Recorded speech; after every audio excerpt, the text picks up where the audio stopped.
बिस्मिल्लाहिर्रहमानिर्रहीम। आज तक के मुअज़्ज़ज़ नाज़रीन अस्सलामु अलैकुम। उसने गहरी सांस खारिज की और बोली, क्या तुम प्रोग्राम में इस अचानक तब्दीली के बारे में जानूस को बताओगे? नहीं, मैंने कतियत से कहा। मेरे दो टोक लहजे ने लियान को बहुत कुछ समझा दिया। वो मेरे स्टाइल को बखूबी समझने लगी थी। एक भी सवाल किए बगैर उसने हतमी लहजे में कहा, ओके। मैंने उस खूबसूरत खतरनाक खंजर को लेदर केस समेत अपनी पिंडली पर बांध लिया। लियान ने भी लेडी पिस्टल को अपने लिबास में रखा और पूरे एतमाद लहजे में बोली, आई एम रेडी। ठीक 10 मिनट के बाद हम पूरी तरह तैयार होकर बेडरूम से निकल आए। ये तैयारी अगरचे हंगामी बुनियादों पर थी, लेकिन जरूरत के ऐन मुताबिक थी। हम कॉमन रूम में पहुंचे तो काशानूक हमें देखकर चौंक उठा। आप लोग कहीं जा रहे हैं? वो हैरत ज़दा लहजे में मुस्तफसर हुआ। मैंने जवाब दिया, हम बाहर जा रहे हैं, थोड़ी देर में वापस आ जाएंगे। मैं भी साथ चलूं? वो ठिठके हुए अंदाज में पूछ बैठा। नहीं, इसकी जरूरत नहीं, मैंने कहा। काठमांडू मेरा देखा बाला शहर है। उसने पूछा, क्या आपने मिस्टर जानूस को इस बारे में बता दिया है? हाँ, जानूस से मेरी बात हो गई है। मैंने उसे मुतमईन करने के लिए कह दिया। वो मुतमईन तो नहीं हुआ, लेकिन बहरहाल उसने मजीद कोई सवाल भी नहीं किया और हमें जाने की इजाजत दे दी। हम पैनोरामा अपार्टमेंट से निकलकर निक्सेल रोड पर आ गए और एक्सप्रेस हाउस की तरफ पैदल चलने लगे। लीजान ने कहा, तुम्हारा क्या ख्याल है वजदान? काशानूक जानूस को हमारे बारे में नहीं बताएगा? मेरा ख्याल है ये पहली फुर्सत में जानूस से राब्ता करेगा, मैंने जवाब दिया। फिर तुमने इस सिलसिले में क्या सोच रखा है? मैंने लियान के सवाल का जवाब देने की बजाय जेब से सेल निकाला और कीपैड पर जानूस के नंबर डायल करने लगा। दूसरी तरफ राब्ता होने के बाद रस्मी अलैक सलैक के चक्कर में पड़े बगैर मैंने उससे पूछ लिया, जानूस, क्या तुम मुझे जोगिंदर पाल के बंगले का फोन नंबर बता सकते हो? शिवर, उसने मजबूत लहजे में कहा। 1 मिनट। मेरे साथ कदम उठाते हुए लियान मुसलसल सवारियां नजर से मुझे देखे जा रही थी। 1 मिनट से पहले जानूस की मानूस आवाज मेरी समाज से टकराई। नंबर नोट कर लो, 411311। ये इतना आसान नंबर था कि फौरन ज़हन नशीन हो गया। मैंने नोट कर लिया। तुम्हारा शुक्रिया। क्या तुम उस बंगले पर फोन करना चाहते हो? अगर मूड बन गया तो कर लूंगा। एक बात का ख्याल रखना, उसने ताकीदी लहजे में कहा। इस मकसद के लिए वो फ्लैट वाला फोन इस्तेमाल ना करना, कॉलर आईडी गड़बड़ कर देगी। वो फ्लैट हमारे लिए फिलहाल एक महफूज पनाह का है। मैंने कहा, तुम फिक्र ना करो, मैं ऐसी गलती नहीं करूंगा और अगर जरूरत महसूस हुई तो मैं किसी पब्लिक कॉल ऑफिस को ट्राई करूंगा। इस वक्त हम वैसे भी सैर सपाटे के लिए बाहर निकले हुए हैं। सैर सपाटे के लिए? उसके लहजे में हद दर्जा हैरत भर गई। तुम तो फ्लैट के अंदर आराम से सोना चाहते थे। मैंने सरसरी अंदाज में कहा, बस नींद नहीं आ रही थी, इसलिए थोड़ी चहलकदमी के लिए नीचे उतर आए हैं। ज्यादा दूर तक चहलकदमी के लिए ना निकल जाना, वो तशवीशनाक लहजे में बोला, और अपने गिरदो नवा पर कड़ी नजर रखना। काठमांडू की फजा तुम दोनों के लिए यूं आजाद घूमने के लिए साजगार नहीं है। मैं तुम्हारी नसीहत को याद रखूंगा। यह कहते हुए मैंने राब्ता मुनक़ते कर दिया। लिया ने इसरारी अंदाज में कहा, जानूस को तो तुमने इधर उधर की फेंक कर मुतमईन कर दिया, लेकिन मैं महसूस कर रही हूँ तुम एक खतरनाक मंसूबा लेकर फ्लैट से निकले हो। क्या मुझे भी नहीं बताओगे कि तुम क्या करने का इरादा रखते हो? मैंने सेल को जेब में रखा और चौराहे पर से दाई जानी मुड़ते हुए लियान को बताया, वाकई में किसी कॉल ऑफिस से जोगिंदर पाल के बंगले पर फोन करना चाहता हूँ। उसके बाद हम बनफ से नफीस उस बंगले पर चढ़ाई करेंगे।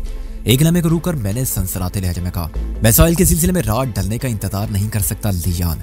वो थोड़ी देर तक मुझे हैरत भरी मुतज़ब्ज़ब नजर से देखती रही, फिर सपाट आवाज में बोली, उस बंगले पर चढ़ाई के लिए तुमने क्या मंसूबा बनाया है? मंसूबा फोन करने के बाद बताऊंगा, मैंने गोलमोल अंदाज में जवाब दिया। उसके बाद लियान ने मजीद कोई सवाल नहीं किया और खामोशी से मेरे साथ आगे बढ़ती रही। हम पुलिस हेडक्वार्टर के पास से गुजरे तो थोड़ा आगे जाकर रोड पर ही हमें पब्लिक कॉल ऑफिस नजर आ गया। अगली लम्हे मैं कॉल ऑफिस में दाखिल होने के बाद जोगिंदर पाल के बंगले का नंबर मिला रहा था। डायलिंग की तकमील के बाद दूसरी तरफ घंटी बजने लगी। तीसरी घंटी पर किसी ने उधर से रिसीवर उठा लिया और भारी लहजे में इस्तफसार किया, हेलो कौन? मैंने फर्जी तारुफ का सहारा लेते हुए कहा, मैं विश्वनाथ बोल रहा हूँ, जोगिंदर पाल से बात करवा दे। मैंने कोशिश की, मेरी असल आवाज खुल ना सके। दूसरी तरफ बोलने वाले का लबो लहजा खालिसतन मगरबी था। वो जोगिंदर पाल या कोई और मुकामी तो हरगिज नहीं हो सकता था। मेरी दरख्वास्त के जवाब में उसने कहा, जोगिंदर पाल इस वक्त यहाँ मौजूद नहीं है, उसे बात करना है तो रात 8 बजे के बाद फोन करे। आप कौन बोल रहे हो? मैंने पूछा। जवाब देने की बजाय उसने रिसीवर क्रैडल कर दिया। मेरा मकसद पूरा हो गया। जोगिंदर पाल वहां से जा चुका था और रात 8 बजे से पहले उसके इधर आने का इम्कान नहीं था। जोगिंदर के वहां ना होने का मतलब ये भी था कि उस बंगले पर ज्यादा भीड़ भाड़ नहीं होगी। डैन हार्वे कनाडिया के अलावा सिक्योरिटी गार्ड्स के नाम पर 2-3 अफराद की मौजूदगी मुतवक्के थी। किसी किस्म की हंगामी कार्रवाई के लिए ये इंतहाई मुनासिब मौका था। अगर मैं किसी तरह इसराइली एम्बेसी के पिछवाड़े वाक़े बंगला नंबर J200 में दाखिल होने में कामयाब हो जाता तो फिर साहिल तक रसाई हासिल करने में मुझे कोई रोक नहीं सकता था और यह काम मुझे हर सूरत करना था।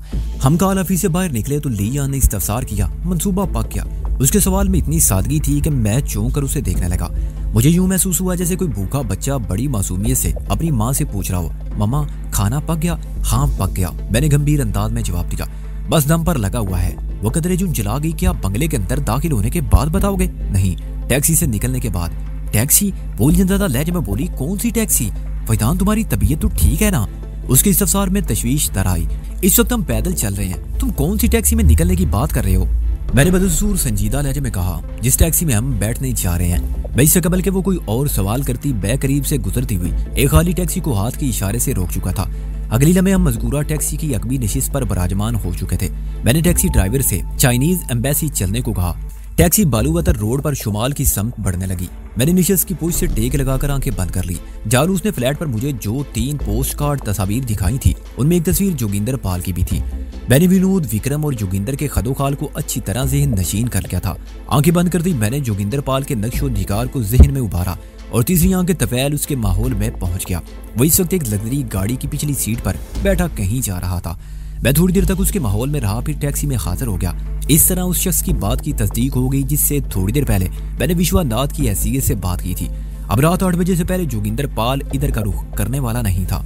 टैक्सी चाइनीज एम्बेसी के करीब पहुंची तो मैंने ड्राइवर से कहा, सीधा चलते हुए थोड़ा आगे जाओ और नेपाल रासरा बैंक के पास रोक देना।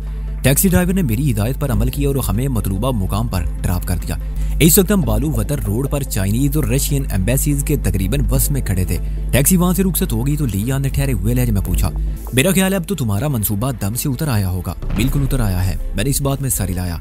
वह मतन गोश होगी, अंदाज ऐसा था जैसे कह रही हो। बताओ। मैंने बताया, हम अंदरूनी गलियों में से होते हुए थोड़ा वापस आएंगे तो इस पोश रिहायशी इलाके में पहुंच जाएंगे जो यहाँ जोगिंदर पाल का बंगला नंबर J200 पर वाक़ है। हम मज़कूरा बंगले के गिरदोनवा का भरपूर जायजा लेने के बाद अंदर दाखिल हो जाएंगे। बस इतना सा मंसूबा है। वह एक लम्हे के लिए सांस लेने को रुका, फिर बात को आगे बढ़ाते हुए बोला, तुम बंगले की अकबी जानिब से अंदर पहुंचोगी और मैं सामने से अंदर दाखिल होने की कोशिश करूंगा। हमारा टारगेट साहिल है जो इस वक्त बंगले के किसी बेडरूम में गहरी नींद में है। हमें उस तक पहुंचना होगा। मखसूस तिब्ती नकूश के सबब तुम उसे बासानी शिनाख्त कर लोगी।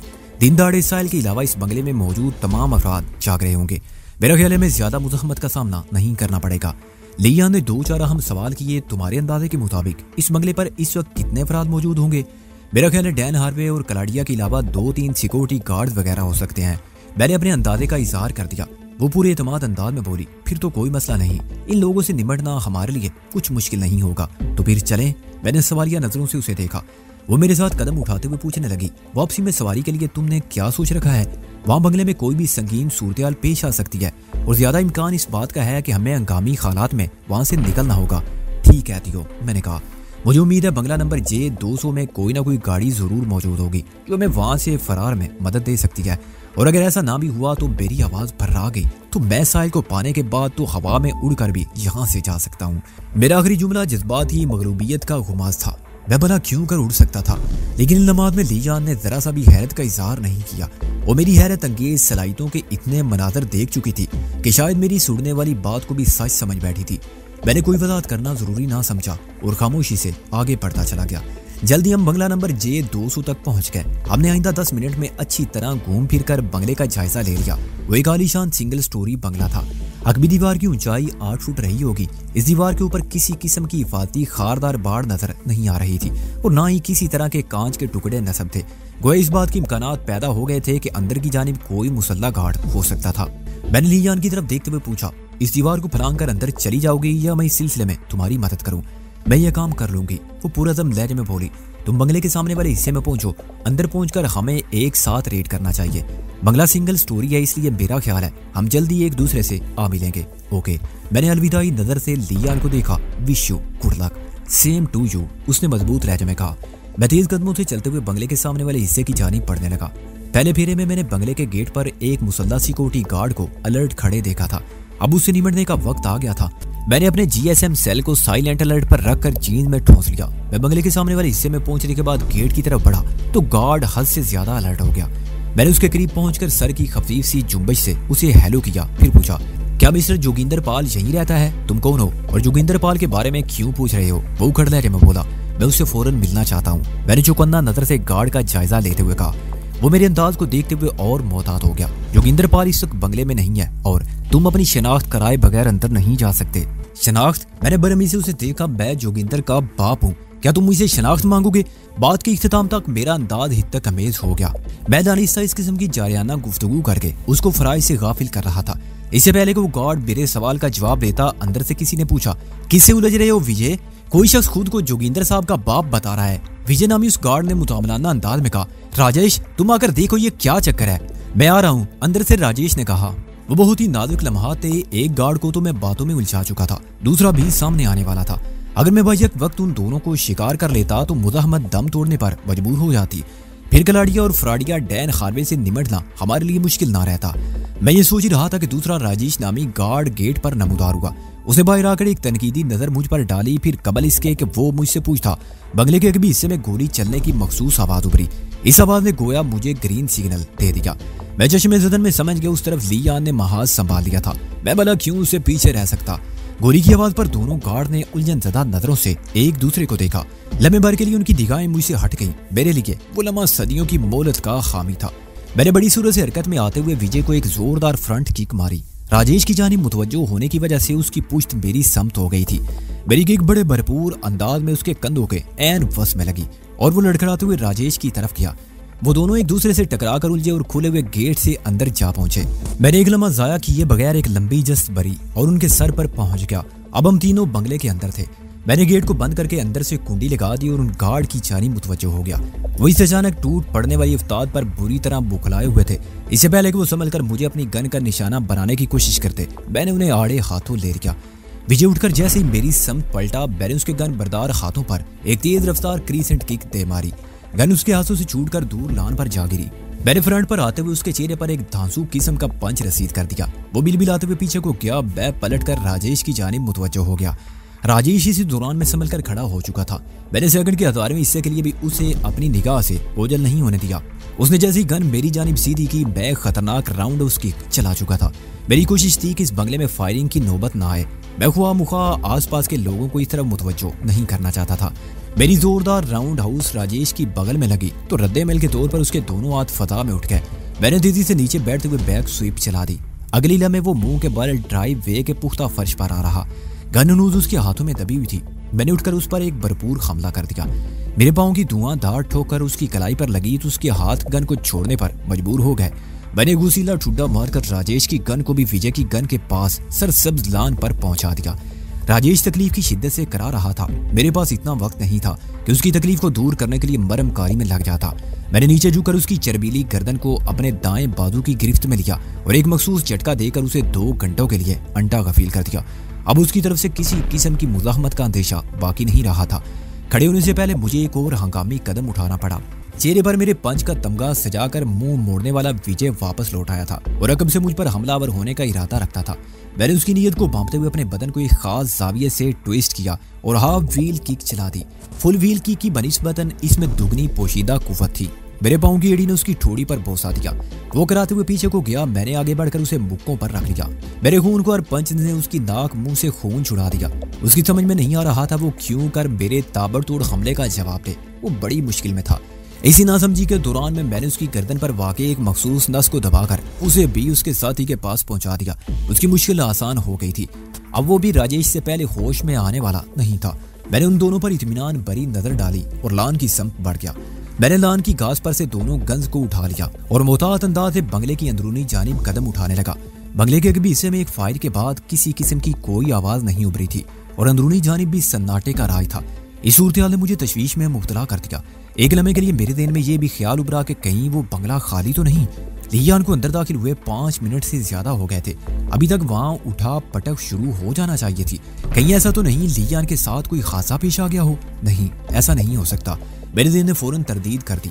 पता नहीं मेरे अंदर की वो कौन सी कुव्वत थी जो लियान की सलामती के लिए पूरी यकीन थी।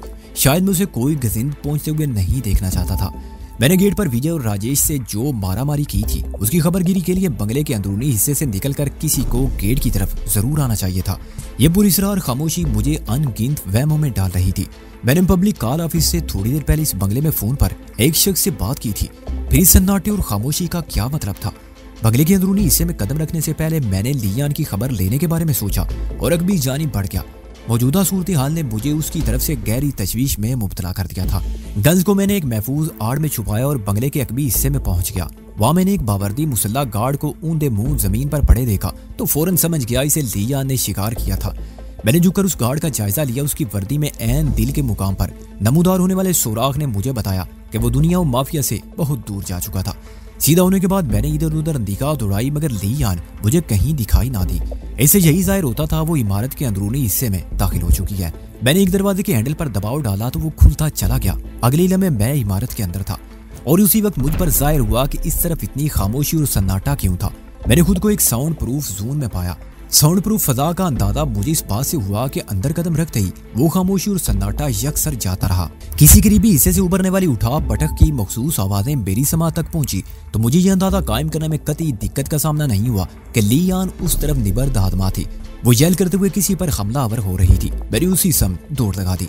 एक कमरे से दूसरे कमरे की तरफ जाते हुए मेरी मतलाशी निगाह उस बेडरूम को खोज रही थी जहां मैंने थर्ड आई के तवस्सुत साहिल को बेहोशी की हालत में देखा था। लेकिन ऐसा बेडरूम मुझे कहीं दिखाई ना दिया। अलबत्ता इस तलाश में मैं एक ऐसे कमरे में पहुंच गया जहां लियान बड़े दम तराक से मौजूद थी। वो दो अफराद से बैक वक्त निमटने में मसरूफ नजर आई। उनमें से एक औरत और दूसरा मर्द था। मेरे दिल ने गवाही दी कि वो डैन खारवे और कलाडिया के सिवा और कोई नहीं हो सकते थे। उस औरत की मेरी जानी पुछ थी, लिहाजा मैं उसका चेहरा ना देख सका। मर्द की सूरत बड़ी हद तक अमेरिकी सदर क्लिंटन से मिलती जुलती थी और दर हकीकत वही लियान के मुकाबिल डटा हुआ था। उसकी एक एक अदा से मार्शल आर्ट्स की झलक नजर आती थी। उसी कमरे में मेरे दखूल ने सबको चौंकने पर मजबूर कर दिया। लियान के चेहरे पर इत्मीनान उभर आया लेकिन बिल क्लिंटन की मुशाबत रखने वाला मुझ पर निगाह पड़ते ही ऐसी उछला जैसे मौत अचानक उसके सामने आन खड़ी हो गई हो। उसकी आंखों में शनासाई की झलक दिखाई दी। ये समझने के लिए किसी खास अकल की जरूरत नहीं थी कि उसने मुझे पहचान लिया था। मारामारी में पैदा होने वाले इस लम्हाती तातुल से औरत ने फायदा उठाया और उस कमरे से निकलकर कॉरिडोर में लपक गई। मैंने बड़े तसल्ली बख्श अंदाज में लियान को उस शख्स से मुकाबला करते देखा। ज्यादा उसकी तरफ से बेपरवाह होकर मैंने औरत के ताकुब में दौड़ लगा दी। मैं अभी तक उसकी सूरत नहीं देख पाया था लेकिन गालिब इम्कान इसी बात का था कि वो कलाडिया होगी। मुझे अपने अकम में लियान की तशवीश से भरी आवाज सुनाई थी, फैदान इसकी आंखों में नहीं देखना, ये औरत कोई जादूगरनी है। लियान की इस हिदायत ने मुझे बुरी तरह चौंका दिया। ताहम मैंने उस जादूगरनी के ताकुब में कोई कोताही ना बरती और कॉरिडोर के आखिरी सिरे पर उसे जा लिया। वो एक कमरे में दाखिल होने ही वाली थी कि मैंने अकब से उसे एक जोरदार धक्का दिया। वो लड़खड़ाते हुए मुंह के बल कमरे के कालीन पोश फर्श पर गिरी। उसके साथ ही मैं भी कमरे में दाखिल हो गया। लियान ने बड़ी शिद्दत से मुझे ताकीद की थी कि मैं उस औरत की आंखों में ना देखूं और इस ताकीद ने मेरे अंदर एक जिद को उभार दिया था। मैं देखना चाहता था कि उस औरत की आंखों में ऐसा क्या है जो लियान ने उसे जादूगरनी से ताबीर किया था। वो फर्श पर बड़ी धीरे धीरे करा रही थी। उसने अभी तक उठकर बैठने या खड़े होने की कोशिश नहीं की थी। बादियुल नजर में यही लगता था उसे कोई ऐसी शदीद चोट पहुंची है कि वो फर्श से उठने के काबिल नहीं रही। मैं मुतअद्दिद कदमों से उसकी पाइती से सर की तरफ बढ़ने लगा। उसकी तरफ से किसी हमले की उम्मीद नजर नहीं आती थी। मैंने अपने अंदाजे की बिना पर उसे पुकारा, कलाडिया उठकर खड़ी हो जाओ, तुम्हारा खेल खत्म हो गया। उसे मेरी पुकार के जवाब में कुछ कहा और ना ही फर्श से उठने की कोशिश की। अलबत्ता उसके हलक से मीठी मीठी कराहें खारिज होती रही। मैं इसी नतीजे पर पहुंचा कि शायद उसके जिस्म के किसी नाजुक हिस्से पर कोई खतरनाक चोट आ गई है जो वो उठकर बैठने की हिम्मत नहीं कर पा रही। मैं उसके करीब हो गया और उसी वक्त कमरे के फर्श पर पड़ी हुई औरत ने मेरे अंदाजों की ऐसी तैसी कर दी। उसने बिजली की सी सूरत से अपनी बॉडी को एक खास अंदाजे से रूल किया और मेरे पाँव को अपनी टांगों की कैंची में जकड़ कर फर्श पर घूम गई। उसकी गैर मुतवक्के हरकत के नतीजे में मैं जमीन पर आ गया। वो किसी बंदरिया के मानिंद उछली और मेरे सीने पर सवार हो गई। मैं उसकी इस जिसारत पर अभी पूरी तरह हैरान भी नहीं हो पाया था कि वो मुझ पर झुकी और अपने हाथों से मेरी गर्दन को दबोचकर बराए रास्त मेरी आंखों में झांकने लगी। मैं हक्का बक्का उस दिलकश औरत को देखता चला गया। मैं इतनी हसीन औरत अपनी जिंदगी में पहले कभी और कहीं नहीं देखी थी। वो बनी बनाई यूनानी देवी थी। आंखें गहरी नीली और जाज़ब खालो खत पुरकशिश और रंगत सुर्खी माइल सफेद। उसके शहदीले बाल बड़े दिलरुबा अंदाज में तराशे हुए थे। वो हुस्न का खजाना मेरे ऊपर किसी जबर की तरह सजा हुआ था। ये मंदिर सेकंड के लाखवें हिस्से में आंखों के रास्ते मेरे हाफजे तक मुंतकिल हुआ। फिर मुझे यूं महसूस हुआ जैसे मेरे जिस्म से जान निकली जा रही हो। वो मेरी आंखों में देखकर मेरे अंदर उतरने की कोशिश करने लगी। उसने अगरचे दोनों हाथों से मेरी गर्दन को गिरफ्त में ले रखा था लेकिन उसे दबाने की कोशिश नहीं की। उसकी तमाम तर तवज्जो मेरी आंखों पर मरकूज थी। उसी लम्हे उसकी पुरतासर आवाज मेरी समा से टकराई, फैदान तुम खुद को भूल रहे हो, सब कुछ भूल रहे हो। सिर्फ मेरी आंखें तुम्हें याद रहेंगी। तुम सिर्फ मेरी आवाज सुन रहे हो, बाकी तमाम आवाजें तुम्हारी समात तक रसाई हासिल नहीं कर सकती। तुम मेरी आंखों के असीर हो, ये आंखें तुम्हारे दिमाग में पैवुस रहेंगी और तुम्हें जब भी जो हुक्म दिया करेंगी तुम फौरन बिना सोचे समझे इसकी तामील करोगे। मैं यकटक उसकी आंखों में देख रहा था। यूं महसूस होता था वो आंखें ना हो बल्कि उसके चेहरे पर आंखों की जगह दो दुखते हुए अंगारे रख दिए गए हों। वो गोया दो ताकतवर मकनातीस थे जो बड़ी शिद्दत से मुझे अपनी जानिब खींच रहे थे। खुदा की पनाह, ऐसी गजबनाक आंखें मेरे नज़ारे में पहली मर्तबा आई थी। बिलाशुबा वो औरत कोई बहुत बड़ी साहिरा थी। वो मुझे मसमाइज करने की कोशिश कर रही थी। मेरी जगह कोई और शख्स उसके मद्दे मुकाबिल होता तो अब तक हथियार फेंक कर उसके कदमों में जमीन रख चुका होता। यूनानी हुस्न का शाकार वो औरत ऐसी माँ जबीन और दिल नशी थी कि हजारों मर्द उसकी पाबोसी के लिए कितार बनाकर अपनी बारी का इंतजार कर सकते थे। आज के बाद तुम सिर्फ मुझे याद रखोगे, वो अपनी सुजेशंस को आगे बढ़ाते हुए बोली। तुम मेरे गुलाम हो, मेरे इशारों पर नाचोगे। उसकी आवाज और अल्फाज में बला का एतमाद था। उसे 101% यकीन था कि मुझे अपने ट्रांस में ला चुकी है।